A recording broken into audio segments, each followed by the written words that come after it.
Guys, I'm so excited. We have some special guests joining us today. Matthew and Monty. Monty is the owner of Wellness Capital Management and going to be giving us so much goodness today because we get a lot of questions on this topic. So I'm going to let Matthew and Monty take it away. Hello, everybody. Welcome. Super excited for this. And Monty, thank you for joining this call. So like Caitlin was saying, we've been getting a ton of questions about people wanting to sell their practice, being reached out by private equity to acquire their business. We've had some clients that have recently sold their practice as well. So thought it would make sense to bring on Monty on this call because he has a ton of experience in this space, understands the back end, the numbers, and has dealt with several different type of acquisitions. So it's gonna be super exciting. Initially, I wanted to make more of a back and forth interview style type of video, but Monty said he has a kick-ass presentation ready to go that he actually just presented in New York over the weekend. So I'll let Monty take it over from here. And Monty, the floor is all yours. Well, thank you. Hopefully, welcome everybody. As Caitlin and Matthew said, my name is Monty Zwang, and I'm the owner of Wellness Capital. We're financial advisors, and we're also business brokers that work with people in this space, in this niche: health, wellness, fitness, beauty, medical spa. So I have a presentation that I've put together. It covers a lot of stuff. It's about 20 slides. I'm going to move fairly quickly and go through it. But I also want you to know that if you'd like, I'm more than happy to make this available to you at the end of the presentation. And there'll be a QR code that you can take a picture of. It'll take you right to a form. You fill it out. I'll send you the PDFs that you see today, because I know there's going to be some questions, and I know there's going to be some numbers, and those are really tough to memorize. So I don't want you to do that. So shall I start? Shall I get going here? Okay. Well, thank you, Caitlin. Thank you, Matthew. Okay, let's do this. Okay, can you guys see that? Yes, we can. Yay, us. Okay, so I want you to realize when you're buying or selling a business, it's really important. The same way as you look at your house and you put your house up for sale, curb appeal is extremely important when you get things ready to sell. When we're, did I miss a slide? Yeah. Okay. So when we start and we look at the whole buy-sell process, and it's important for us to understand motivation, intent, and wants behind the transaction. And we've got diametrically opposed buyer-seller. Everybody's got a different motivation for wanting to do this. Buyer wants a great price, a low price, and seller wants a great price, a high price. Buyer wants a low down payment in terms, and seller wants to collect all cash at closing. Buyer should be coming with a business plan in hand on what they think they're going to be doing, and seller, prior to that, should have a transition plan. So as we go down this, buyer might be coming to you with an established criteria. What do they want to buy? What do they want the gross income to be? What do they want the net income to be? The seller has to be clear in their mind as why they're selling. Buyer, on one hand, is looking for a profitable and growing business, but the seller, by contrast, absolutely knows the value of why they put the value that they've got on the business. You want your buyers to be financially capable of going through a transaction, and seller wants a qualified buyer who can operationally and financially do the business after they sell it. One thing that's really important that I've seen is we have to get ego out of this. We have to get condensation out of this. The buyer's got to be willing to learn from the seller, and the seller's got to be willing to train the buyer. And when we do this, the buyer usually seems to be much more objective in a transaction, whereas the seller is a bit more emotional and a little bit more tied to the business. So the first thing you need to do is ask yourself, is your business profitable? And what does profitable mean? This is my mantra in finance. Sales minus direct cost is gross profit. Gross profit minus overhead equals net profit. I don't know if you've heard the term EBITDA. EBITDA means earnings before income, income taxes, depreciation, and amortization. Those are big words for debt. So sales minus direct costs is gross profit minus overhead equals net profit. And then you add back any debt service that you have, you add back any owner's discretionary expenses, and you add back any one-time purchases and expenses that happened this year compared to previous years or during the year that they occurred. And then we come up with what I call seller's adjusted cash flow. The higher the seller's adjusted cash flow is, the higher the value you're going to get. And I'm going to show you how that works here. I'm going to talk a little bit about valuation. So again, when you're looking at this number here, we want to be able to show the business to a prospective buyer that is as high as high a number as we can, but it's realistic as to what the seller could obtain as far as available cash flow. So I'm always talking to people who come to me and they ask me whether they should buy or whether they should build. I find that it's always best to buy because the people are buying a going concern. They're buying something that has a verifiable sales history. They're getting some management tools and some operating procedures. They know what the profitability and the cash flow is. They might be seeing underutilized treatment rooms, but those can be converted and that creates opportunity for a buyer. They are getting something that's fully equipped and would need minimal renovation. They should be buying a positive and supportive business culture. And if they buy a business, they should be able to avoid the initial business loss while their business builds. Because if you start with a brand new business, you're going to lose money from day one if you have to build it yourself and put everything in place and see what works, and you're going to have some learning curve. You get to avoid that if you buy rather than build a business. So what is somebody buying? They're really buying assets, furniture, furnishings, and equipment, not necessarily leasehold improvements, the build out and the construction that you've done that stays in the space. They're buying gross sales, they're buying gross income, net income. They're taking over probably some leases and contracts that can either be assigned or assumed. They're buying operating systems, procedures, tools, manuals. They're getting a clientele with a history and their information.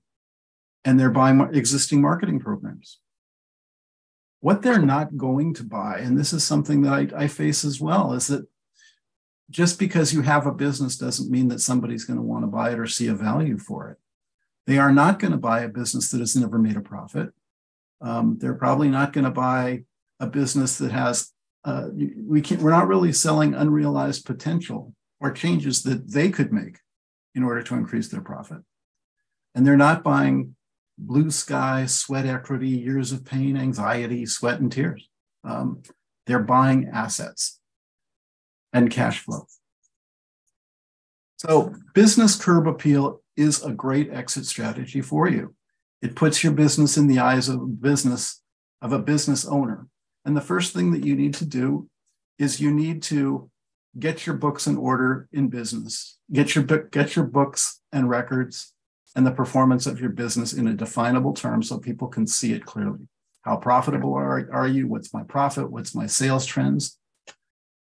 What does my facility and assets look like? And I always ask my clients when they consider selling to put themselves in the shoes of the buyer, because pretend you're seeing the business for the first time. How would you react to it? Make sure we have a good guest experience and we have a clean online reputation. It's really important for someone to be able to not be scared by what the history of the business may or may not have been. We've got to make sure that that's all clean and presentable and attractive.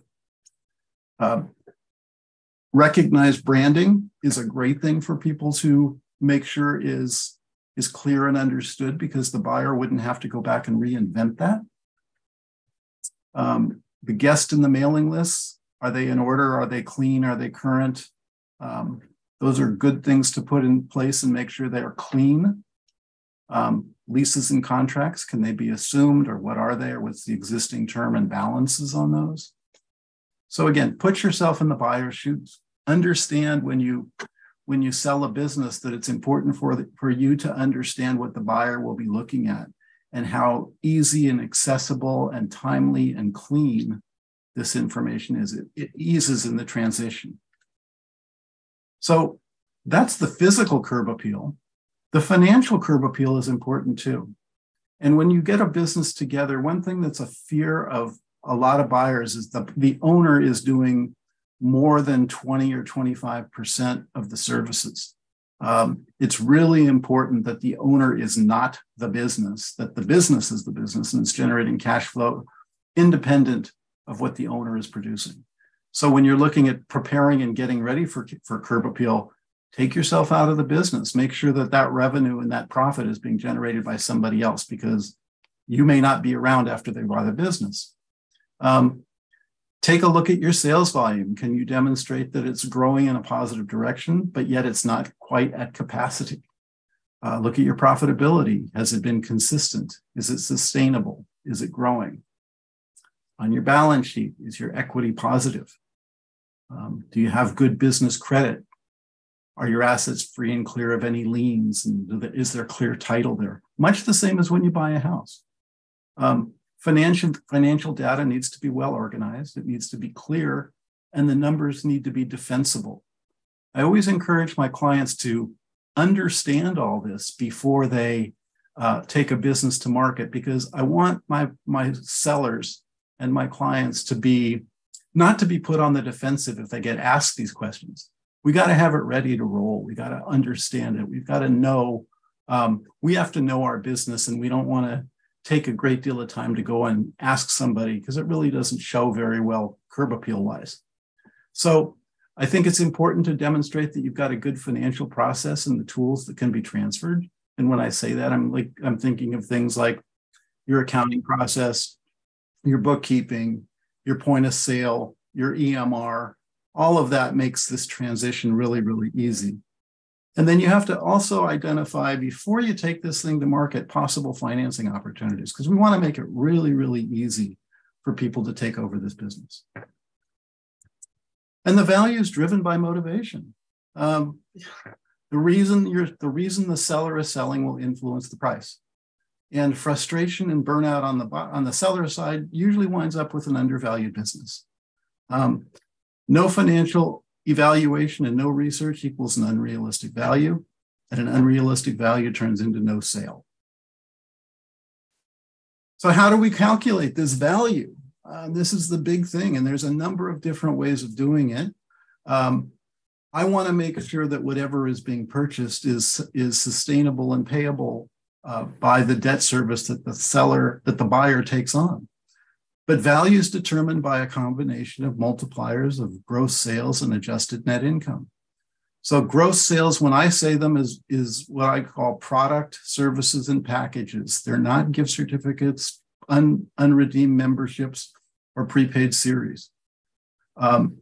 When you sell a day spa, the gross sales multiplier is usually 35 to 40% of the annual revenue. In medical practices, there's 60 to 65% of the gross sales. And so an example of this, if the gross sales in both of these businesses, a day spa is $500,000, the value of the day spa would be $175,000, or $500,000 times 35%.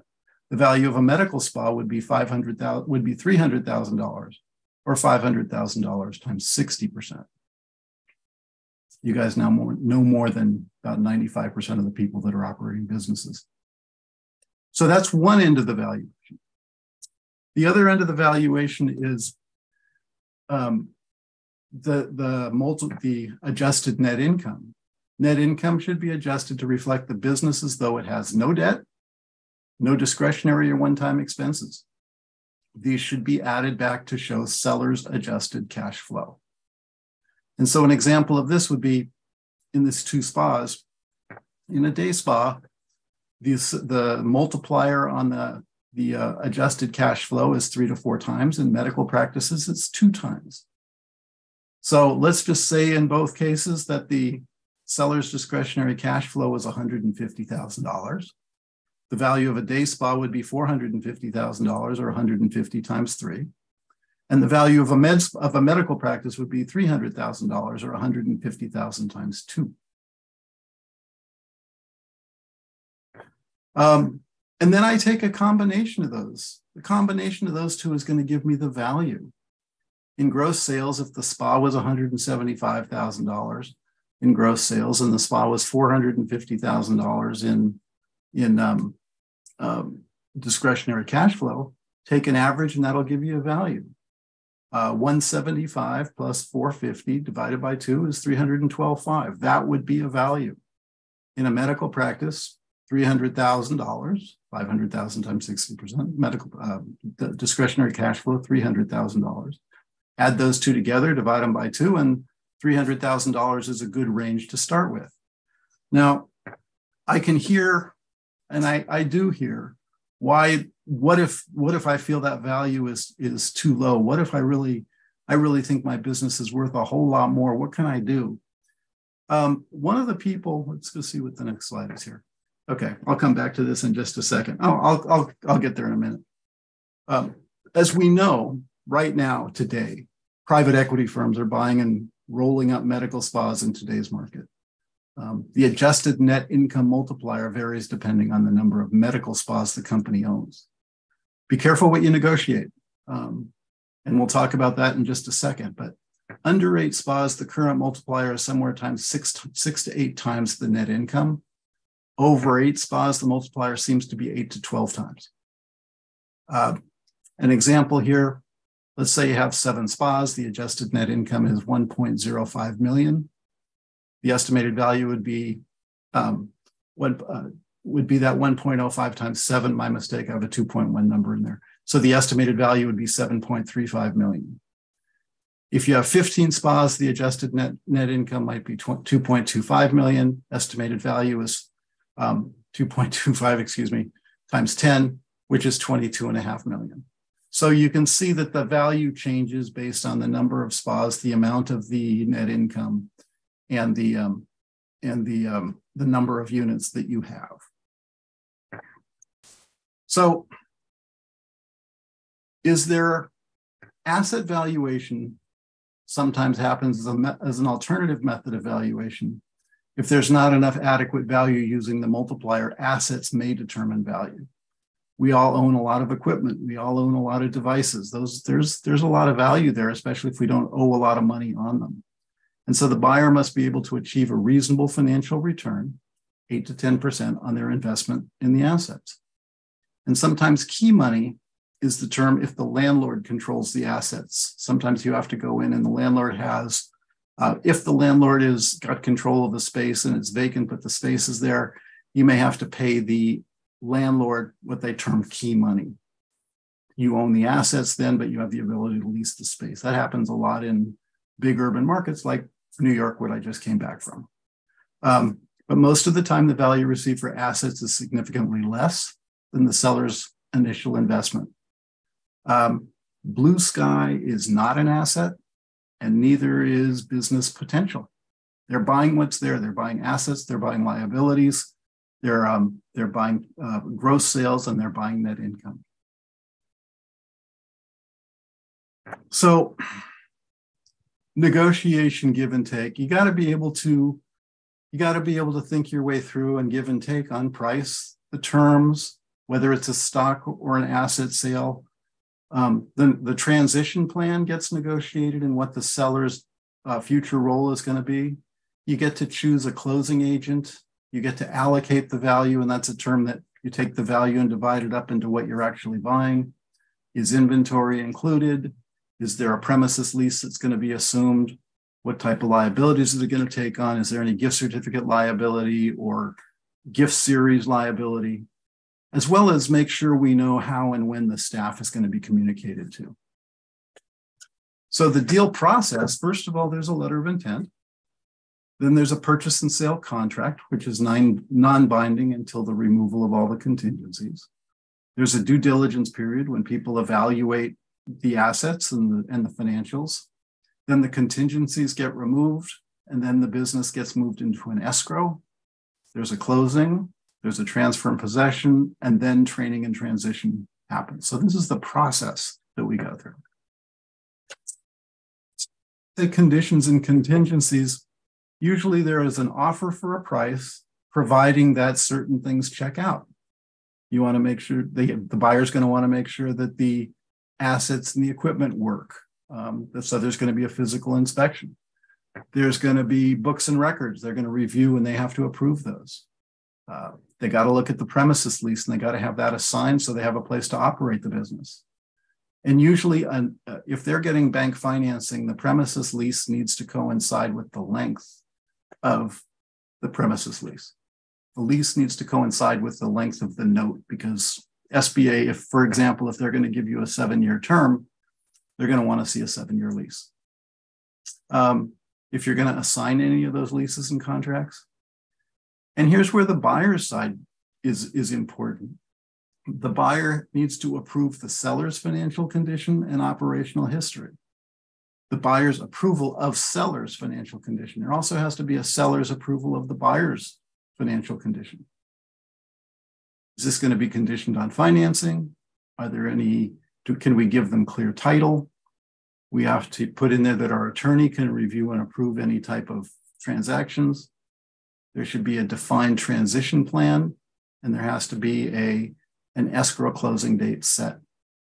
So when all these contingencies and conditions are removed, the purchase and sale agreement becomes binding. I can't stress this enough. Please, please, please keep it confidential.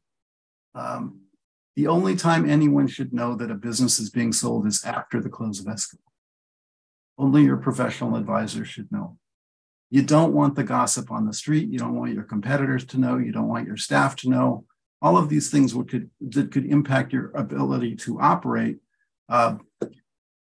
It's nobody's business until you decide that it's time to close escrow. When there's a change of ownership and the deal is done, then you can start telling people. A non-disclosure agreement should be signed by all parties before any confidential information is shared. The employees should not know unless one of them is the buyer. And a rumored sale creates an energy that can be disruptive. It costs you employees, it costs you customers. So go ahead and assemble your team.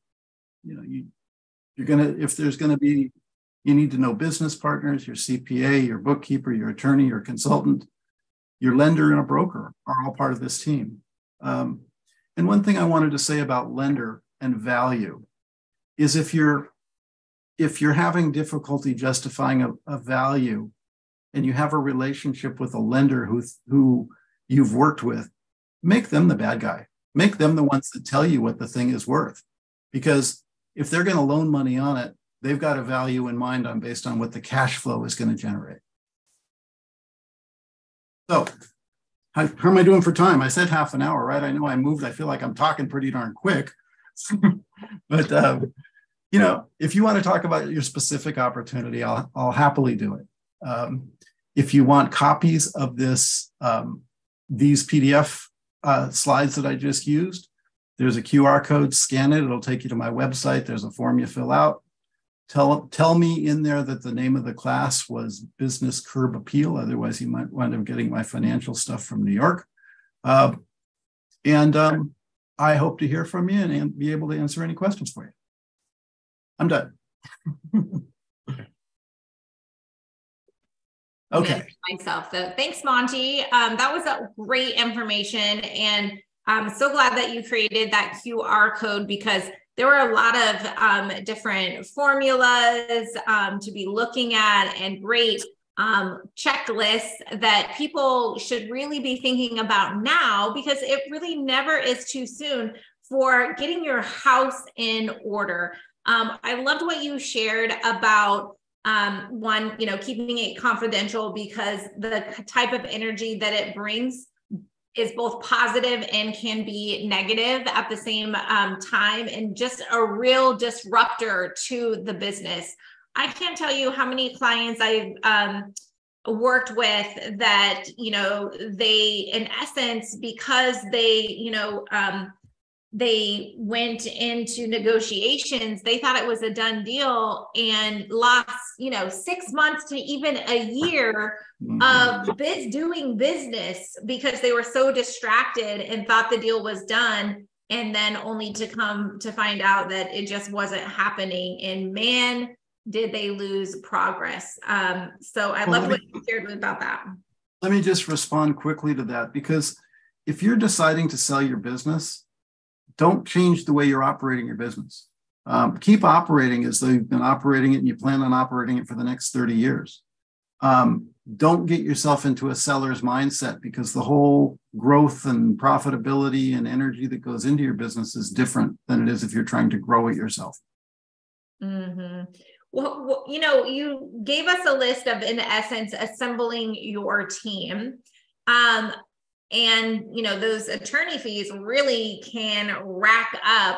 Mm-hmm. I'm interested to hear what and I know it varies, right? But on average, how much is it going to cost a person to do their due diligence and go through this process, regardless if they sell or don't sell? On average, what are you seeing people spending when they go down this road? Well, I think that if you're looking at a brokerage fee, first of all, that's going to be somewhere between 5 and 10%. So that's just one number, but the broker doesn't get paid until they close the deal. So yeah. That's your lender fees are always going to cost you between 1 and 3%, depending on who your lender is. As far as your evaluation and your due diligence and things like that, attorneys, for example, I like to go to them and tell them what I need the terms to be, and that I need certain protections in there. So I would like to keep my attorney fees at, I would say, $2,500 or less if this is a pretty good sized transaction. I don't want them to draft a lengthy contract only to have me and their attorney tear it apart. I want to draft something that's mutual, but I want to tell them what I want the terms to be, and then just make sure that they put in the indemnities and the protections and the cancellation and the cancellation clauses or the out clauses. There's certain things that they will put in, but I like to keep them at $2,500 or less. Okay, hold on a minute, Monty, because that is very interesting to me, because the last 3 clients that have gone through this process have spent anywhere between 20 to 25 grand in attorney fees. Attorneys doing well. That's not even resulting in a sale, with only 1 of 3 of those clients that I'm referencing actually ended up in a sale. The other 2 spent, 20 to 25 grand, and they didn't even end up coming, to terms of an agreement, and they're back at the drawing board. Nothing could make me more angry. No,